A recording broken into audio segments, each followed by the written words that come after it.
Hey guys, welcome back to this channel. In this video, I'll be showing you guys how you can get bottom lashes on Dress to Impress with the new accessory adjustments.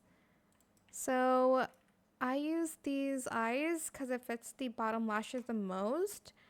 But you can try it with other eye shapes as well. It's just going to look a little bit wonky, but you can kind of adjust it yourself.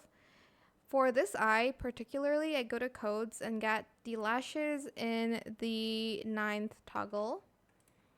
And then for this one, I'm going to position the Y at 0.51 and then the Z to 0.46. Whoops. Then we are going to rotate the Z to 0.75. And we're going to scale it to 0.27. And that is how you can get bottom lashes on Dress to Impress. I hope this tutorial is helpful for you guys.